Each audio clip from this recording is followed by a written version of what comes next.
What's up, y'all? Welcome to Believe in Kentucky on the Believe Network. Got Cole Park from the Cat's Paws already on location in College Station for the game tomorrow. My name is Vinny Hardy. We got some basketball to talk, but we also got a guest again, Cole. We kind of change it up a little bit. We get the people you and I, or you and me, whatever the proper English is, and then we bring some guests in here as well, man. So we can do that and talk basketball, but we got a football guy in here. He is the KSR football guy on his bio, but don't put him just in a box. He's pretty versatile. He can talk more than football. He's more than a one trick pony. He rips and roars on all his podcasts, and he's kind enough to take a minute to rip and roar here with us. We're talking about Nick Roush from KSR. What's going on, Nick? Happy to hang out with y'all here in Believe in Kentucky. It is weird having the Kentucky Gallon on the football gallon, the second day of March. But we do a little bit of everything, right? Like we love our teams. I know spring practice is right around the corner, but there's some big games Tuesday. Cole, you're down there getting ready for that one. I was looking it up today. Kentucky actually has a winning record in Reed Arena, but it's only 5-3. And they've played 3 overtime games down there, and 2 of them were losses. The Isaac Humphreys one still just irritates me. That was hot dog water. Yeah, I've been here once before. I believe that was the last year of the Calipari era. They were down here and didn't go their way when I was here. So I'm pretty new on the beat in terms of the grand scheme of things. I've been doing this for 5 years now, but only gotten to come to College Station now twice. But so far, not the best luck for me here. Well, hopefully you got some better luck tomorrow in that barn because it's weird. I don't know how you all do with the tiebreaker stuff, but I try not to. Part of me wants to say that I'm zen and I'm just willing to accept wherever they land. But the other part of me is I just don't want to think through all of the different scenarios that they could be because, like, a week ago, they were the 9 seed playing on Wednesday, but now they could have a double bye and play on Friday. So I'm just like, let it be what it will be. But I do know that Texas A&M is one of those teams that's in the middle that if you beat them, then it really helps goose your seed when it comes to SEC tournament seeding. Yeah, absolutely. A&M got off to a pretty hot start in the conference. They were leading the conference for a little while, maybe a little bit fraudulently with some of that schedule, the way it shapes out. But they've kind of fallen back to earth a little bit, but there's still going to be a pretty pivotal win going into what can be a very big matchup in Rupp Arena in the regular season against Florida. It's really a roller coaster, kind of like you talked about, because at one point going into Gainesville, Kentucky was fighting for first place in the SEC. Then they lose 3 straight, and they're down in the 9 seed. Now they're back in the conversation of potentially even earning a 3 seed if the games fall the right way. It's fascinating to see how it works out.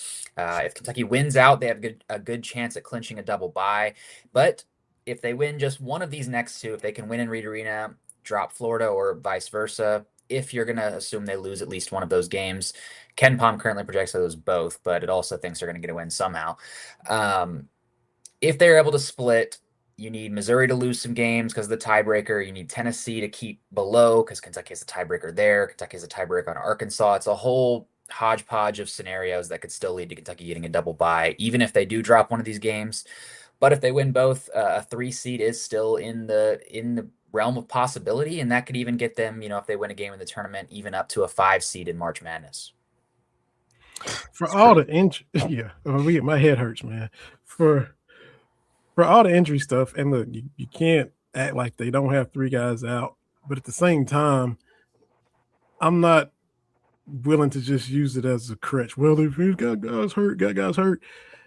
What we saw Saturday is this is what you're capable of, even with a shortened roster. So I'm not saying disregard the injuries, but I'm just saying we can still do some things even though they're shorthanded. That's all I'm saying. And it's crazy what happens when you make shots, right? You go out and shoot 60% from the field. Let me see. What was the 3-point number? I had it right in front of me. 11 of 22, 50% from 3. That'll do it. That'll get it done.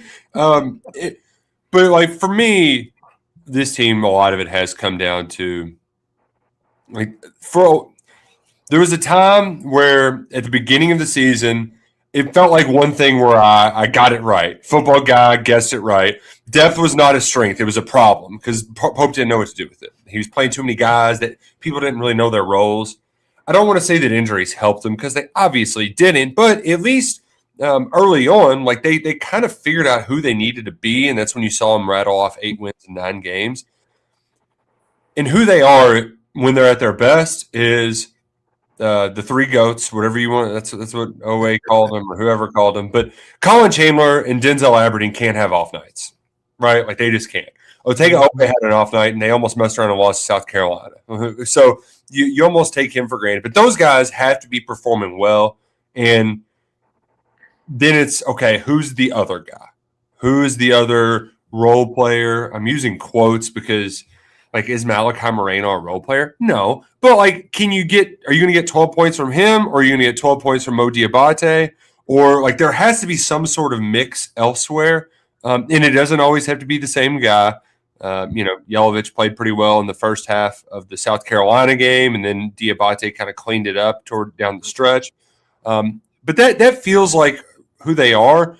But most importantly, Colin Chandler is he's going to be everything, right? He's if you tell me that Kentucky's an Elite Eight team, I'll tell you that Chandler's averaging 18 points a game in the NCAA tournament because he raises the ceiling unlike any other player on this team, particularly in those late game moments where, I mean, Cole, I'm running out of – I can't remember all the games where he's hit big shots down the stretch because it's almost every big win. It's Colin Chandler with the onions. Shout out to Bill Yeah. Raftery. I mean, it's like Mark Pope said, by this point in the season, like nobody's shocked when it happens. You know, it's one of those deals where this guy is constantly hitting these huge moments, and everyone, as soon as it leaves his hand, you're just like, well, that's going in. And having a guy like that is so pivotal for Kentucky down this stretch, you know, especially for a team that, if we're being honest, likes to sometimes make it harder on itself than it needs to be at times, you know, kind of sometimes struggles to keep the foot on the neck. But Colin Chandler is usually the guy that's able to get that shot to keep them in the lead there whenever they do win these games. I agree with a lot of what you said there, though. Colin Chandler and Denzel Aberdeen, you simply need those guys to be on. And when they're on, special things can happen. We saw that against Vanderbilt. I thought Malachi Moreno had a very telling quote after the game. You know, he talked about how when Chandler was hitting shots, it opened up more driving lanes for Owe. It allowed more post play for the bigs. But something he said, whether he meant it for how it sounded or not, he said when either Denzel or Colin are hitting threes, quote, it allows us to get back into our offense. Which to me tells me that, yes, it's not really a secret that the key to Kentucky's success this year is that they need three-point shooters. Their offense really heavily relies on somebody hitting those shots. Maybe you came into the season thinking that was going to be Cam Williams. Now he's got 1 foot on his way back, but he's got 1 foot right now, so it's not Cam Williams. But in that absence, you've seen Denzel have some games where he's able to go off, and you've seen Colin Chandler have a game like he did against Vanderbilt where he has a career-high 23 on 6 made three-pointers. When you have guys shooting like that, it opens up so many things. You get to see Owe do what made him the SEC preseason player of the year in the first place, what gives him that ability to do that with those cutting lanes. You see Malachi Moreno find more success in the post. Otega was pretty honest about it. He said when they're hitting like that, they have to stick to him. They can't be in the lane. They can't, double me as much. They have to be on him, and that opens up the offense for everyone else. And there's been times this year when we've watched Kentucky and said, man, this team offensively is horrible. But there's also been times like the Vanderbilt game where you're like, man, if this team is clicking offensively, there's not a whole lot of teams that can beat them. Yeah. I got some random stuff to hit you with, Nick, man. Hit me. The more random, the better. Just, you take a lot of heat. You've been, people throw shade. What has caused you to catch more grief or get more shade? Being married to a Louisville fan and a Louisville alum, the viral rant after the Tennessee loss, or naming your child Leitner Hurley, Cherokee Wojo Battier, Zion Flag Krzyzewski Sr. I think. It really is hard because here's the thing. I do take a lot of heat all of the time, and so The actual answer, I have the actual answer because I did. Tennessee fans, there's still one that they like make weird AI videos of that rant after the Tennessee loss. They'll send the thumbnail from that quite a bit. Yes, I did. My oldest son is named Duke. Yeah. That was my grandfather's name. So I caught some for that. But the one that I surprisingly caught the most for, which I believe it was during his first MVP season. For some reason, Lamar Jackson decided to engage with me on the internet, which was just a bad idea. But he said something along the lines. He responded to a tweet where I was tweeting about them losing to Kentucky. And he said he basically blamed it on Lamar Thomas. Said, y'all had a coach telling y'all all our plays. And I said, well, did he tell you to fumble too? And it was one of those where I just directly replied. I wasn't trying to like quote tweet or anything. But you would have thought at that time that I had spit in the mouths of every Louisville fan out there. I mean, it was unlike any other day I've ever had online. My favorite were the people who said, yeah, he's just a 20. You would tweet at a 24-year-old like that? It's like, yeah. I mean, yeah. You all tweet at me all the time. I can tweet back.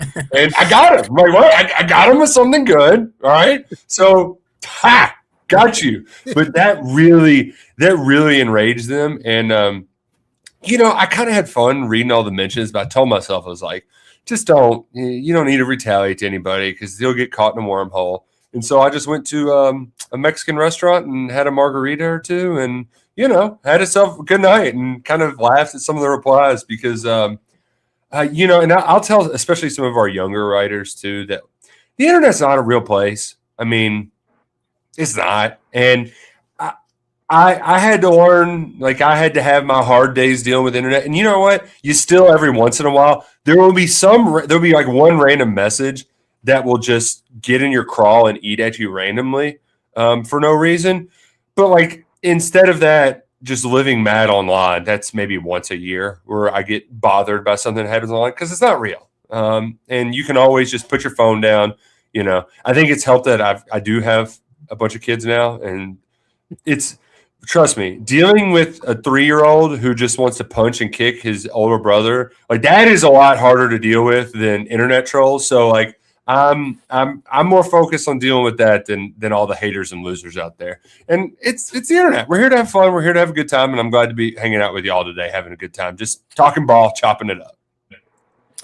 Yeah, I found it's a lot of fun to just when someone comes at you trying to be sideways or trying to start something, just to completely not feed into it. We had someone hop in our message board the other day who's a Florida fan, and they, for whatever reason, they hop in this story and we're just kind of talking crazy about something. They said, I found a loophole that if I can get one comment on the front stories before I get banned, and was just leaving a bunch of hate comments. And I was like, I'm not going to ban you. I'm not going to give you what you want. You clearly want me to ban you. I'm not going to do it. Like, okay. That's such a funny, like, let me try to find the loophole to get banned from other message boards. What a use of resources. Yeah, I mean, if that's how you want to spend your day, sure. I'm not going to ban you, but sure. Go right ahead. Be my guest. So how long have you talked about talking to the young writers and, at the point where you can impart wisdom, how many years have you been covering Kentucky football here?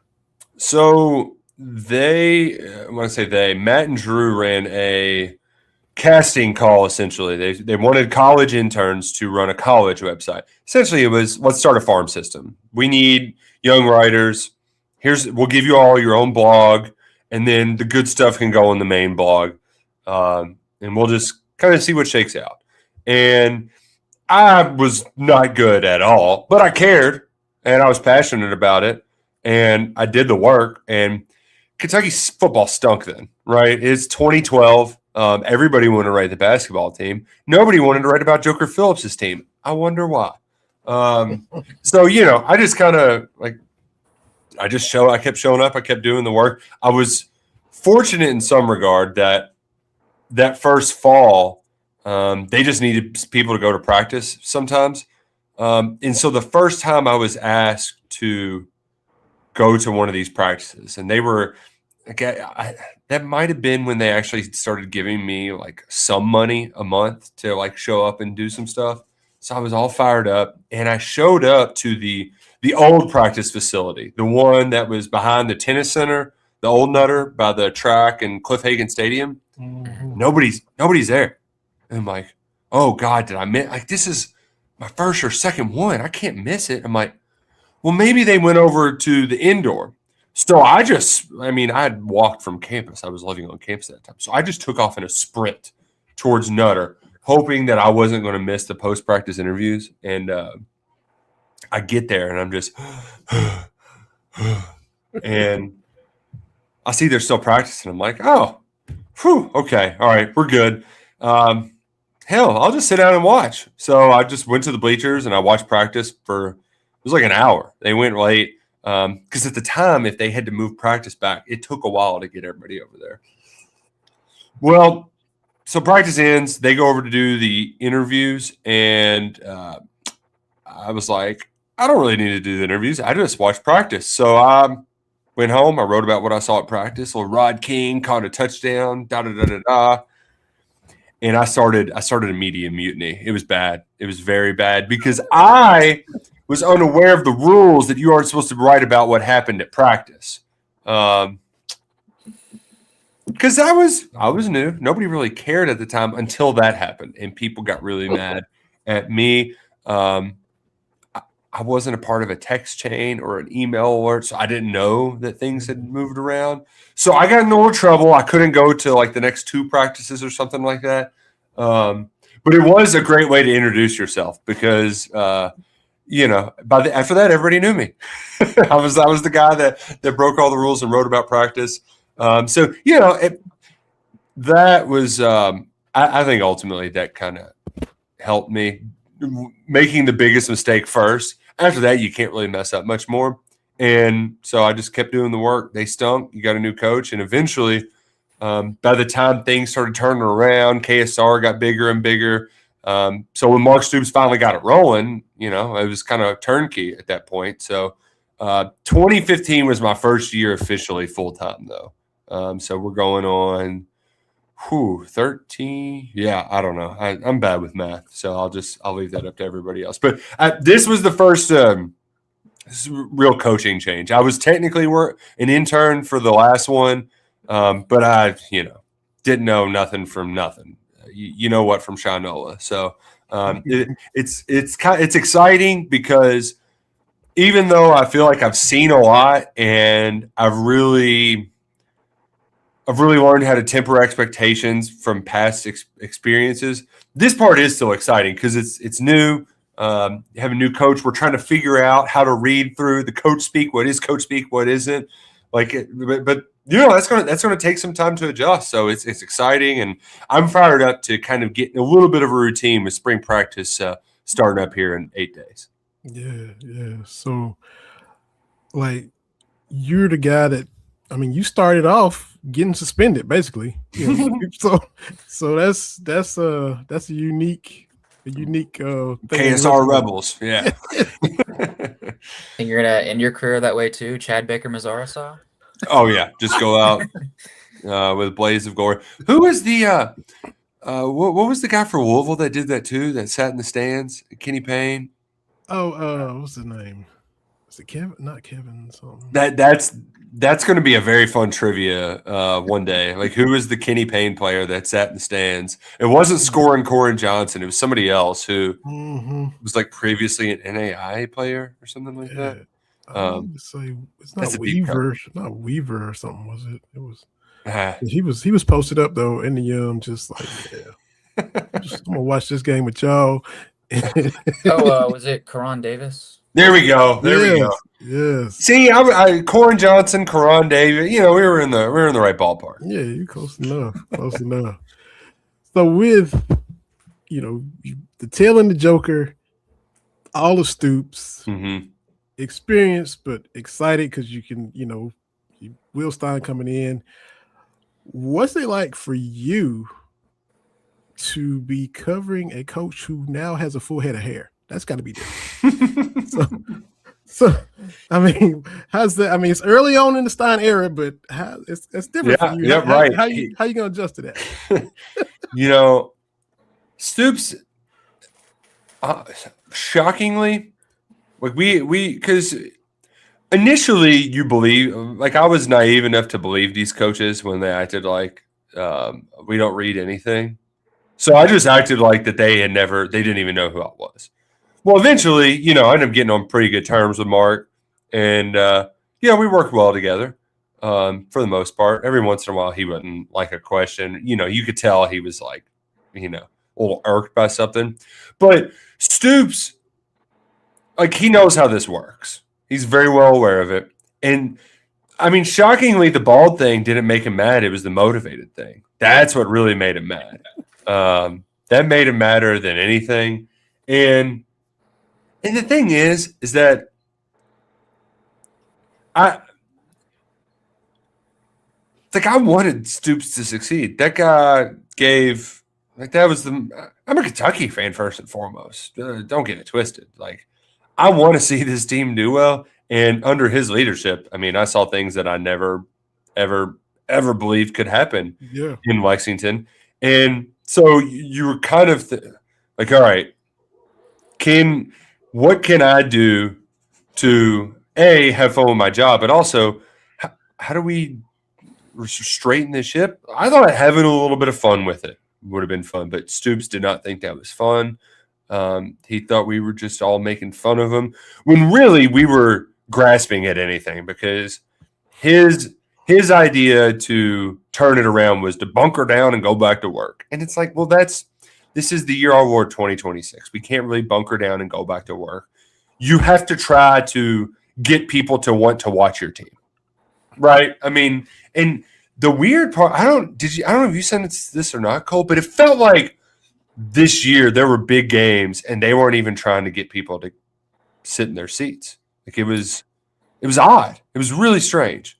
Yeah, it felt almost like they would have rather played behind closed doors half the time. Like, they didn't really want as much attention. And I get sometimes when things aren't going well, the attention can be rough, but you're an SEC football program. The number one priority should be the fan base, the atmosphere, the environment, and the winning product on the field, bringing it all together. But it was definitely a very weird vibe for a lot of the year. And I think a lot of us could feel when the wins weren't going that it did kind of feel like we were watching the end of something. You could get that sense. Well, and they had the 3-game win streak there towards the tail end of the year that gave you a little bit of optimism. But I mean, just going back to that Florida game, we all thought Kentucky had a chance. And did they try to sell it out? No. Why? Like, what? It's the revenue sharing era. Kroger Field is your biggest revenue maker, and you need to maximize your profits as much as possible if you want to create a winning product on the field. And ultimately, I think that's been the starkest revelation from this transition is we're learning how successful revenue sharing organizations operate. Will Stein is bringing this sort of organizational chart, for the lack of a better term. Like, I feel like I'm looking at one of those business sort of, because like back in the day, it was head coach at the top, assistants, GAs, and that was it. Maybe you had some quality control sprinkled in. Well, now you have a whole second arm that is your front office, your GM, assistant GM, director of player personnel, scouts, recruiting department. Like, they're like a whole separate entity, separate from the people who coach. And then what Stein does too, that I think we were heading in that direction, but Stoops, for a lot of those quality control assistants, he would get these basically like Brad Lambert. He was at Wake Forest for like 20 years, veteran in the business. He would bring in these like kind of older coaches as like a resource for Brad White and co. Well, Stein's like, what? We need more people to get more people. So he's getting guys like this Tommy Schuler guy was a Miami high school football coach. One of the greatest wide receivers to ever play at Marshall, but he's just like, that guy can get me 2 players from Miami. right? Like he basically hired that guy. He's not going to go out and get a bunch, but if he can get 2 badasses, then that boom, done. And they're getting them while they're young, so they're hungry. It's like if I give this guy a shot, he might turn into a badass. I think that's kind of the strategy for a lot of these guys. So that part of it is exciting because, there's just it's just such a different way to look at things, and it's not to say that the way that Mark Stoops looked at things in that time and place was wrong. I think it was right. Like he did. I think if you take out that disappointing loss to Tennessee in 2018 and in 21, right? The 2 9-win seasons are 10-win seasons if they beat Tennessee. Yes. Like if you just win those games, like that's really your own. Like I think he about maxed out what he could for that time and was awesome. But the game changed and Kentucky has to change. And Mark Stoops he was great for that time and place, and he's not as great anymore. So it's time to move on. And I'm at least glad that he didn't make us. He didn't put us in limbo with those final 2 games. I think it was clear. Yeah. And you mentioned how things end. The hunker down, go to work, bunk down, go to work. Living outside of Oxford down here, the end of Fulmer was similar. Everybody was, we're working like heck to try to get better, working like heck. And everybody was like, if he says that one more time in a presser, the ends are all similar. You catchphrases and you get hung up on whatever. And, everybody can tell you're not going to be able to get it back. If once you kind of lose it, it's, the ship is sailed if you can't recover and recapture and things of that nature. And that's where it was, with Stoops towards the end. And like you said, it was clear. That was the Vandy and Louisville game. Yeah. Well, and that's some of that stuff is like we're just annoyed, so we're projecting the failures of the team and we're giving those words more weight. But I will say, we'll know it when the specials and beautifuls of Mark Pope really get when people really start hammering home, right? Because he's a master of the cliche. I'm not saying that's going to happen anytime soon, but people will get fatigued from that quickly. I'm just curious what the Will Stein one's going to be, because everyone has these go-to phrases. I don't have any early leads on what it might be. I'm gonna have to just keep my ears peeled during spring practice to try to catch them. Yeah, and that will come. We're all human. We all have our word whiskers, our mannerisms, our our things that we do sometimes subconsciously, not even knowing. And my wife and family. Vin, you just say all the time. My wife's been with me. It'll be 25 years in August, and she's to the point where Vinny has different for different things. There's and these different tones, and she knows what I mean by my So we're all human. We all have it, whatever it is. Steins will come to the surface, this year, next year, 2-game losing streak, 3-game, whatever, they'll come to the surface. One more little crazy thing though, man. You might already got this. I might be just on an island by myself, and that's fine. When you first wrote the article about Stein getting hired, I said that y'all kind of look alike in the picture. I'm like, Stein is looking like Roush. Because the hat is covering the hair, first of all. So, and got the little shadow going, and I'm like, man, and Stein also kind of looks like Bobby Flay too. But in that, I'm like, man, he looks a little bit like Roush in here. I don't know, man. Maybe I'm the only one to see that. Maybe I'm crazy, but Bobby Flay also not a very tall guy. Will Stein not a very tall guy. I gotta say, the weirdest part about all of this is just Stephen Peake's our video guy. Stephen Peake was making videos with Will Stein 17 years ago when they were 17 years old. Having people my age that not just a contemporary, but a contemporary from your town where you ran in similar circles, right? Like there are people like my friends have Will Stein stories. Like that's just weird. Like it's. But I will say there is from just taking myself out of the equation for a minute. Like it's going to be great for the. Like I think for fans who are online and want updates, they want to hear from their team. I think Will Stein, like he grew up in this media environment, right? Like it isn't the old school coaches. Like I saw something Jay Billis was saying recently, talking about college basketball coaches. It's like, when they win, they try to be a stand-up comedian, and then when they lose, they act like big babies. Like it's not that hard. There's going to be times where Will Stein is mad at the podium. That's going to happen.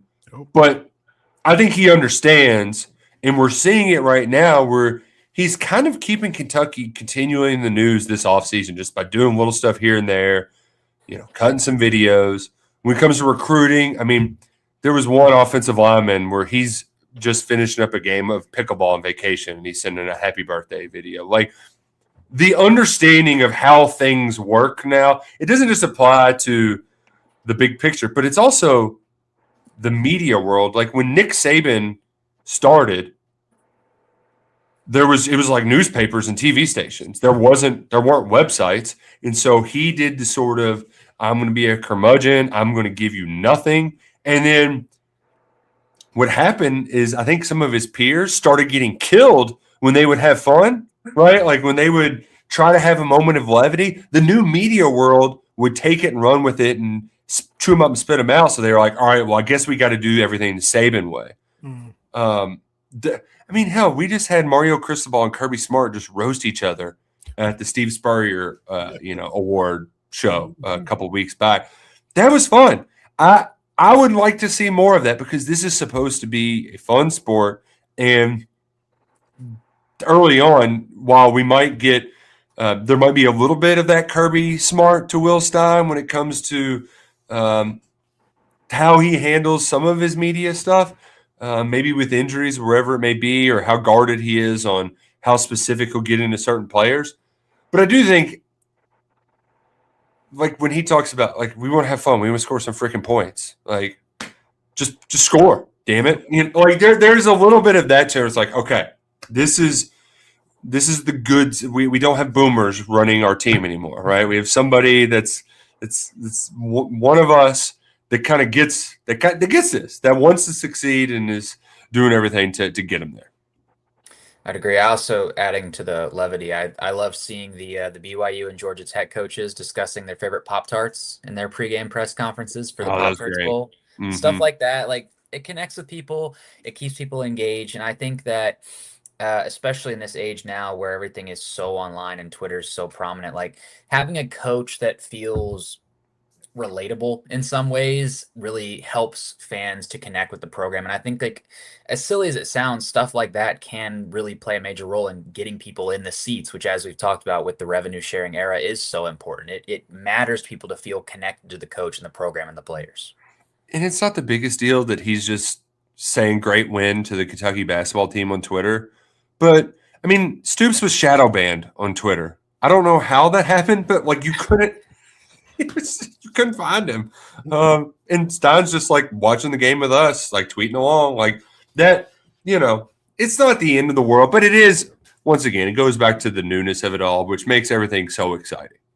Yeah, absolutely. Also, it also brings back some of that cohesion in the athletics department that I feel like in a lot of ways got really lost when Cal and Stoops had their little Twitter spat here and there. But it's nice to feel like, not that all the other sports kind of always felt like that, but it's nice to feel like all of the sports at Kentucky are playing under the same umbrella for the same goal again, too. Yeah, I don't want to relive that again, although that was of all of the surprising press conferences that I've attended, that one, you were probably on the beat at the time, right? I was a freshman in college. Okay, So I would okay, have not been on the beat, but I was at the Colonel at the time. okay. Because that was like a Saturday in August. Like it was just, normal, just normal. We're going to talk to Stoops today. Oh, Mitch is coming today. Oh God. Oh, they're going to do this. And I just remember sitting there being like, "What? This is real? This is happening?" Man. You and Luckett talked about August being at the bottom of the power rankings. Well, not that one. That was an exciting August. It was very exciting. I won my first journalism award for the column that I wrote about that whole situation. Basically telling them both that they needed to grow up and work together. So, well, and it ultimately led to both of their demise. Yeah. Neither of them really recovered from that. Yeah, no, seriously. And I understood to a degree why Stoops was so heated over it. It's like I've done all of this and you're just gonna knock me back down a rung. The wilder part was that Mitch was up there with him, like going back at Cal, like, which I think is just a testament to how poor their relationship was. Yeah. And all the way to the end where they're sitting next to each other, like, this idea that we don't have a relationship is just baloney. And then, like, 4 days later, Cal's gone. I mean, it's just like, of course. Yeah, it's garbage. But that was Mitch had been just waiting for a chance to go at Cal, and that gave him a reason. That gave him, okay, let your true feelings show. And that was his avenue to do it because he just been holding it in and being buttoned down, and now I can grit my teeth and let my feelings out. And that was. I do think that Calipari was already sort of struggling at that time. I don't know that situation explicitly led to his downfall, but I do think on the flip side, that situation did play a much larger role in Stoops' downfall than people want to admit. Because if we're being honest, like when that happened, the whole Stoops Mitch press, that was Stoops calling his shot, saying we're here, we're on the same level. We believe we deserve that conversation. And then they never lived up to it after that. They never got back to that point after that. I feel like, I guess they had a good season or two there, but once it started going downhill, how many, you're on social media, like you have the KSR message board, which is very active.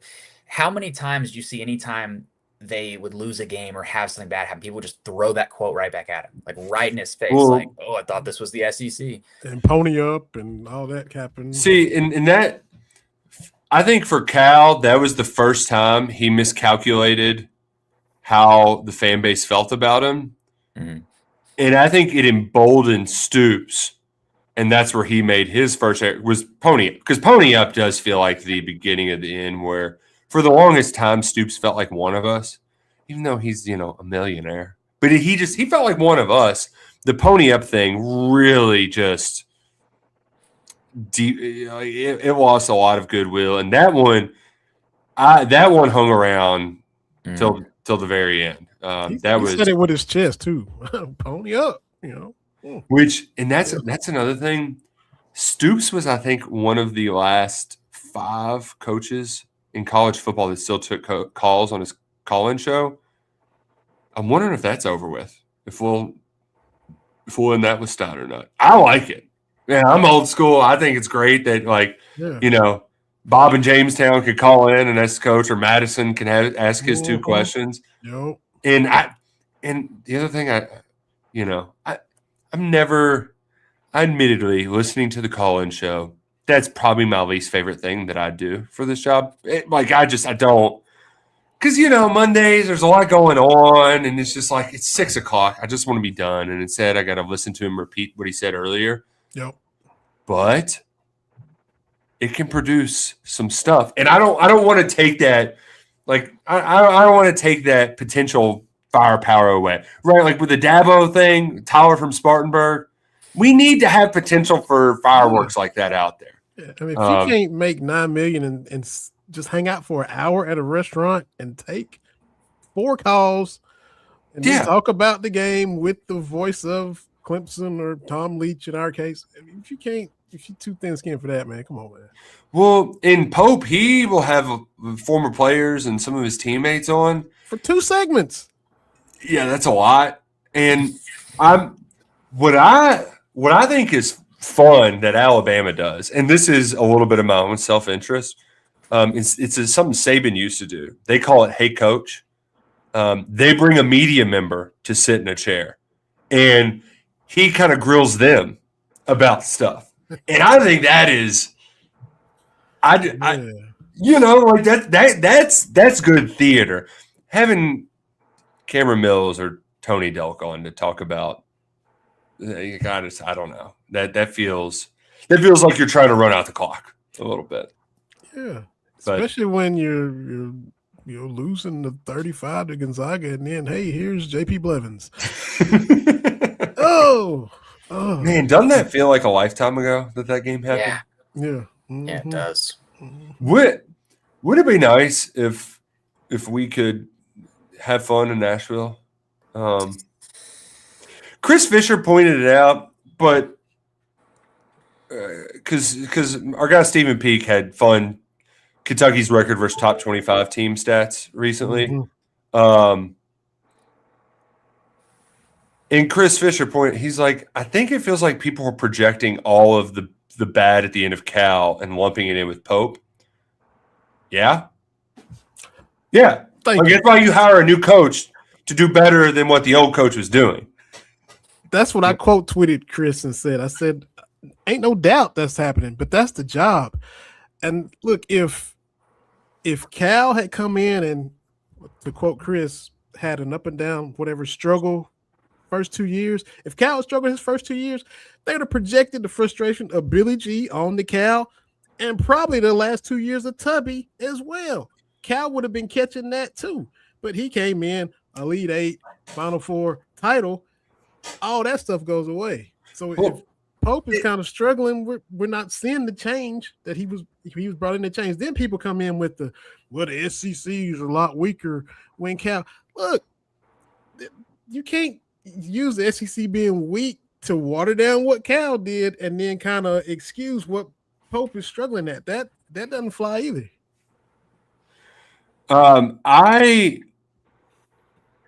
I think that people forget how much heat Cal took in year 2 as well. But until the magical happier ending, right, swept it away. Exactly. But like that was things were testy there because things weren't looking good. And to your point, Vinny, it's just this is Kentucky basketball. Like there are high standards, there will always be high standards. That's how it works. Mm-hmm. And there's been some major undulations. And the one thing that Pope has going for him is that he has performed very well in big games. He has a lot of big wins. He just has a lot of bad losses. And I think people are willing to tolerate it if he can stack up some big wins in postseason play and win the games that matter most. The Sweet 16 was a good exhale in year 1. Mm-hmm. People are going to give him a little bit of benefit of the doubt because of this year's injury situation, but it's going to be tenuous going into year 3, particularly if he can't get players. We all been to these other gyms, y'all even more than me. When we go into Thompson Bowling, we see Sweet 16 banners. We don't print nothing for that here. We just, there's no Elite 8 banners in Rupp. It's just so. There's one for the Judds though. There is one for the Judds. That's true, and deservedly so. But Elite 8 year 1 for Cal, that gave him some grace through those struggles until he got it together and made that run. Sweet 16 was nice for year 1 for Mark Pope, but if this year ends bad, then there's gonna be a lot of pressure on him for next year, and that's just how it is. And he knows the assignment more than any other coach that we've had. People say that. Yeah.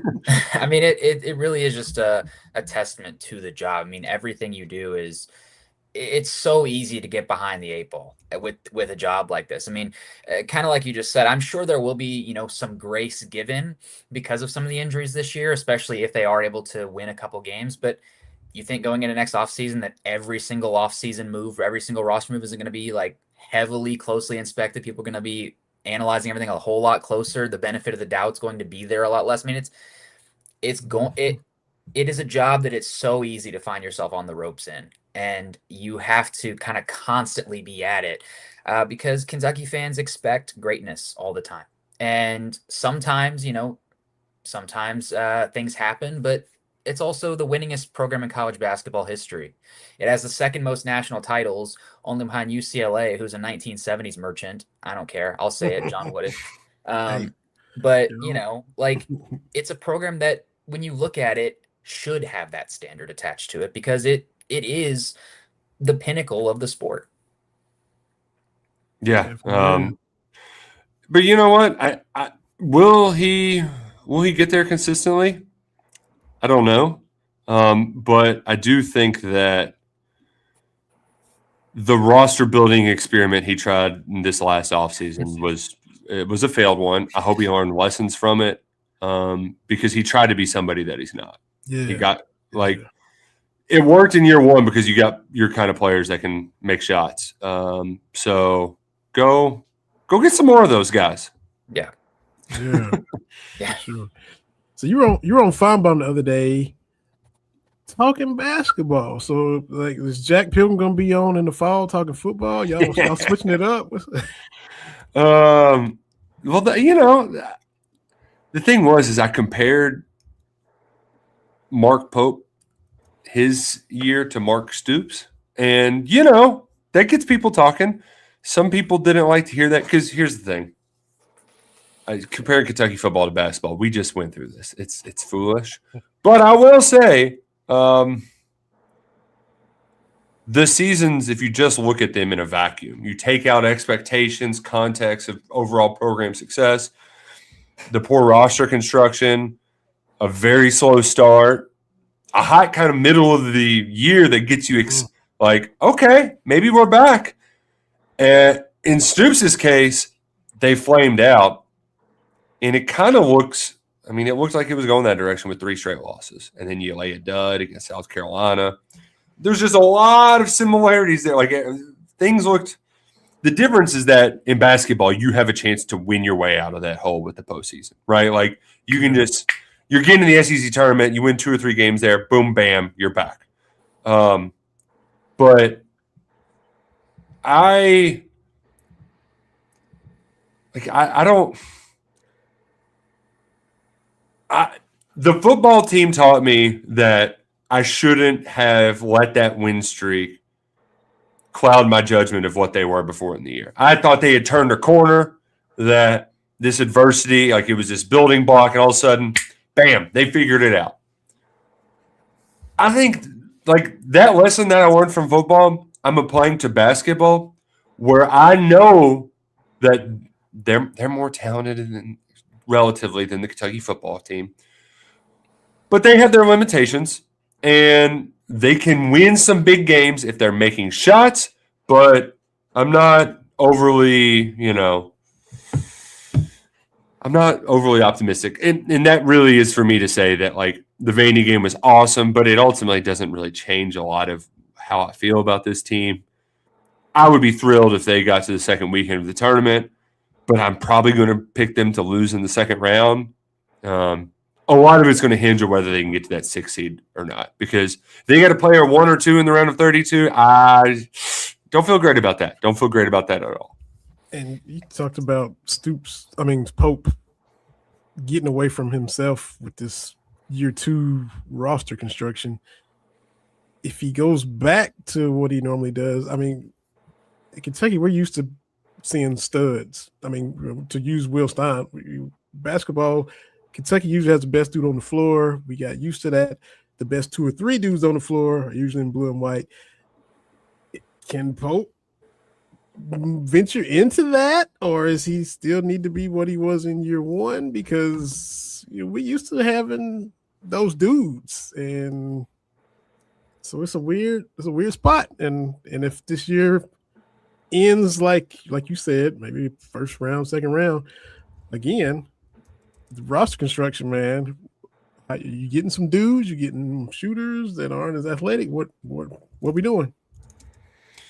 Yeah, what are we doing? And you don't really know because there's nobody signed in the high school recruiting class. In the portal just it there's a lot of anxiety around it because things didn't go well last time around. But the way I look at it, 50-50 shot. First time it worked, second time it didn't. Just flip a coin and hope it works out well the next time. There you go. There you go. Yeah.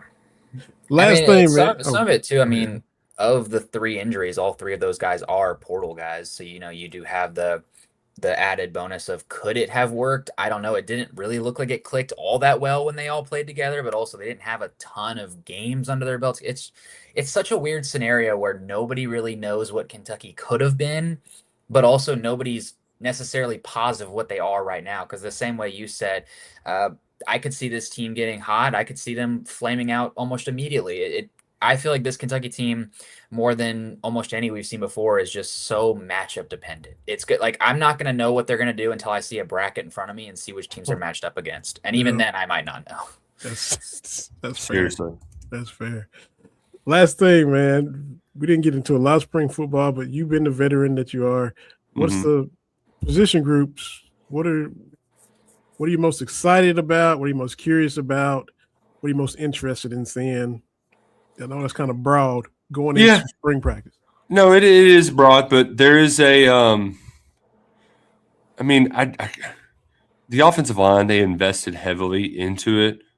How well does that all mesh together, because that really feels like it's going to be a big part of their success. Obviously, there's going to be a lot of eyeballs on Kenny Minchie based on what Will Stein's done in the past with quarterback play, but it starts up front with the offensive line. Can they help create some balance? Can they give Minchie some time? And then more so, like, defensively, we have seen, go back to the newness. We've seen the same scheme for like 13 years. So what does this look like with Jay Bateman? Says it's going to be more aggressive, but like, how does that feel? I don't know if we're going to get a real true feel for it while we're just, getting updates from practices and watching the spring scrimmage. They usually keep it pretty vanilla in there. Mm-hmm. But the stars position, all the safeties rotating around. The good news is that of all of the retention, they've got a lot of it up front in the trenches, and they've got it in the secondary. The leaders seem to be in the secondary. That appears to be a pivotal part of Jay Bateman's defense. So, I'm not expecting that unit to be a, best in the SEC. But I do think if you have an average, between 8th and 11th ranked SEC defense and between an 8th and 11th ranked offensive line, it really raises your floor, right? Like, and then from there, your ceiling raiser is Kenny Minchie. So how do all of those go together? How do they mesh together? That's going to be what I'm going to keep my eye on. And obviously, I'm also going to just love posting the daily, this wide receiver made an awesome play, because that stuff's fun. That stuff's always a lot of fun. There you go. Yeah. Nick Roush, KSR, 11 personnel. What am I missing? Just a bunch of stuff. We're on the KSR YouTube channel all the time. So, it's a good hang. And it's been a good hanging out with you guys today. And I get to leave you all with some fun breaking news that I'm getting ready to write about. Mark Stoops got a job. Oh, really? Yeah, he's gonna coach at Texas with Sark. Wow. Yeah, he's getting one of those special assistant to the regional manager jobs. So there we go. Wow. Good for him. Man. Go hang out in Austin. Yeah. It'll be fun. That's it. It sure will, man. So appreciate you, man. Appreciate you, Nick, Cole Park, Cats Paws. Appreciate everything y'all do. Pull them through tomorrow night, Cole. And I'll do my best. Absolutely. Thanks again, Nick, man. And appreciate you getting random and your firm personality, letting us be silly for a little bit too, man. I appreciate it. Oh, yeah. Always good hang. Y'all have a good one. And go Cats. Absolutely. For Nick Roush and Cole Park, this is Vinny Hardy, another episode of Believe in Kentucky. Go Cats. Stay safe, Cole. We'll be back a few days to talk about all the things that happen between now and next episode. So we'll holler at everybody next time. Stay safe. We'll see y'all later.